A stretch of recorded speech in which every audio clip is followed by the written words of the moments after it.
And are you having a marvelous, great, fantastic, superb, wonderful, stupendous, outrageous, terrific, even to the point of being egg-tastic day like I am? Yes, you are. I am the basket case. Now today, I am going to show you some homemade tasers I made. A couple of weeks ago, I saw on the internet how you can make a taser from one of those disposable cameras. Well, I tried looking for them. You can't find any anywhere. No one has them. They are extinct. So I had to go further afield. And I found a couple of different ones.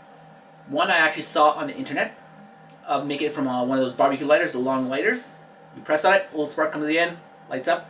Well, you take it apart, and that's what you get. And this is gonna taser you. I can't see how it taser you very much. But a couple of safety rules. Do not try this yourself. I'm a professional. I actually went to school. I have a degree in electronic engineering technology by DeVry. But as my electrical teacher in high school said, that he always stresses safety. One of his main sayings was, I come from a long line of devout cowards. And he tried to teach his entire class that. It didn't work on me, for some reason. Maybe in my basket case. And a couple of times where I've been electrocuted. Actually, I've been electrocuted many, many times. 2 or 3 times just in high school while we were doing electrical class. What can you say? But there was safety equipment there for that. A couple other interesting ones is when I owned a restaurant, I was working in a microwave. First rule, make sure it's unplugged. I forgot. What can I say? And I have a scar right here. I have a small scar right here where my wrist touched 2 points and gave me a really, really bad jolt. I'm talking, I got seriously tasered. But it was right here, so it didn't kill me. If it happened to have, I did remember at least one rule, only work with one hand inside any kind of device. If you're having 2 hands, current can go from one hand to across your heart and kill you. At least I didn't do that. I did lose feeling in my hand for about half an hour or so. Really weird feeling. At one point I thought I lost all feeling in my hand forever, because it was not coming back for like half an hour later before it came back. Another point of me being electrocuted, again at the restaurant, I was putting up spotlights for when we had a dartboard we're getting a dart team. And I was putting them up. I turned off the power. But the people who owned the restaurant before us, I don't know what they did. The wiring was stupidly done. I mean, wires were everywhere in the roof. Now coming to think of it, I was probably a fire hazard. But anyway, I had turned off the lights. I thought that there was no power. I went up there and getting some wires to plug into the lights. And I touched the wires. Wow! I got a really good jolt. I flew off that ladder. I guess I grabbed onto the ceiling because half the ceiling fell on top of me. Now the interesting part. While I'm on the floor, I hear laughter. That is my wife. She's laughing her guts out. She's just laughing and laughing and laughing. She tells me that she saw this and came running, and only after she saw that I was okay. Did she start laughing? But I seem to remember the laughter almost immediately.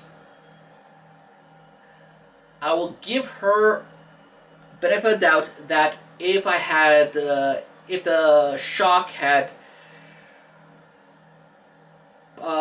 knocked me out completely for a few seconds, then yes, that could be done. But then another part thinks, you know what? I remember laughing right away. The whole thing is, if I was unconscious, it wouldn't be like she came to me and says I saw I was okay. But if that happened, then I would have been unconscious at that time, and I would not have been okay. She would have saw that I was not okay. But I was. But then I came back and the whole thing is, as soon as I was unconscious, and she would worry, supposedly. Or I knocked out, and she's on my way. Either way, bad for her. Anyway, and being electrocuted in my family runs in my family.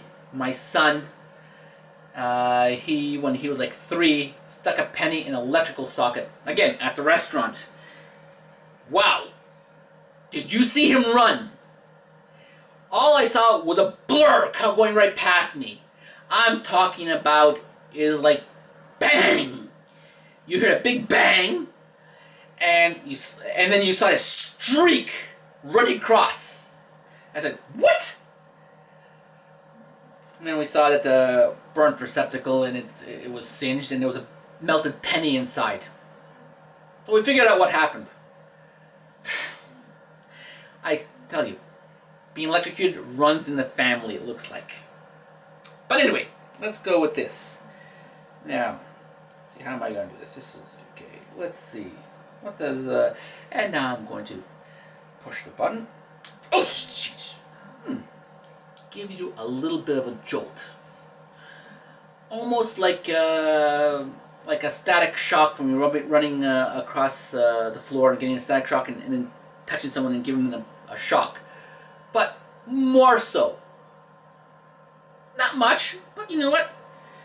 You can fix this up and just touch someone and give them a shock anytime at all. Instead of just rubbing your feet on the carpet and building up a static charge and then touching someone, you can do this anytime you want. Not much. Now, the next one runs on a couple of batteries. Okay, let me put these batteries in.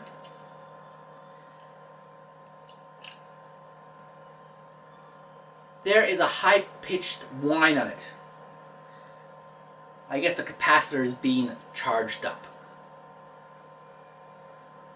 I guess it's been still hear the white noise. Okay, whatever. Let us see. What does this do? Ah! God damn fucking ah! Okay.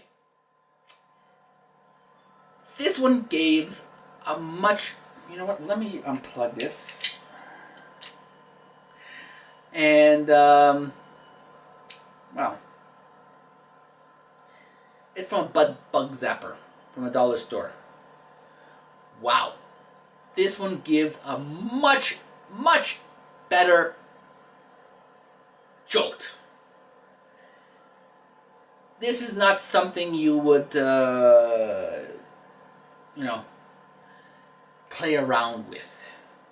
And I only did it on my hand, so the power went from one point in my hand to another point in my hand, and never came close to my heart. So again, safety. Can't say too much about that.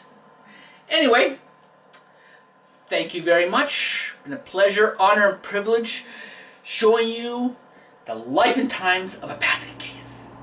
Thank you.